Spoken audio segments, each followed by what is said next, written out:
Site de la Hersonnet-Apléchâtel, habitat du néolithique final. Jusque dans les années 1980, le néolithique armoricain était principalement connu au travers des nombreux menhirs et dolmens parsemant le territoire.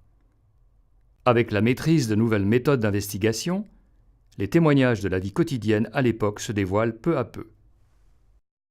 À Pléchâtel, le site de la Hersonnet fut découvert en 1989 lors d'une prospection aérienne au moment d'une forte sécheresse.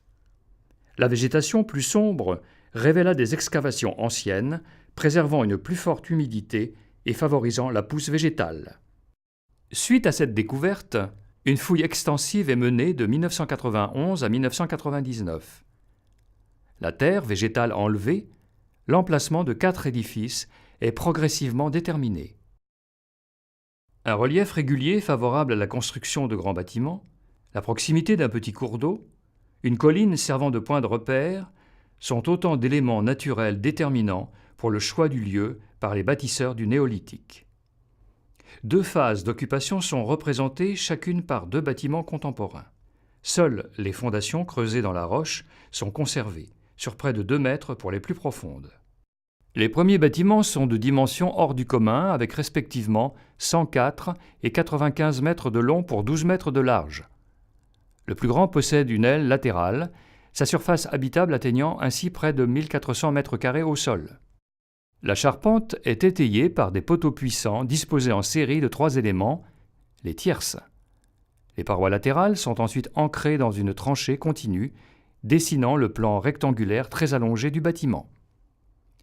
Des cloisons en planches jointives déterminent des pièces.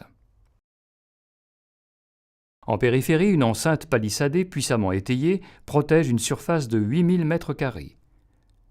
La régularité des fondations et du plan d'ensemble témoigne d'une parfaite organisation des constructeurs et de l'application probable d'un projet prédéterminé.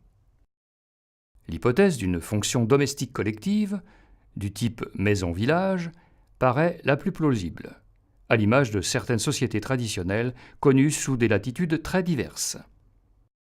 Après une phase d'abandon, le site est réoccupé par 2 bâtiments de taille plus modeste. Dans l'un des 2, au moins 3 phases d'agrandissement sont perceptibles. Ces extensions témoignent d'une implantation sur la longue durée. Les différents édifices sont précisément datés du néolithique final, vers 2700 ans avant Jésus-Christ. À cette époque, les plans des sépultures mégalithiques collectives, comme l'allée couverte de Guerem à Gavre, sont très ressemblants aux plans de ces bâtiments.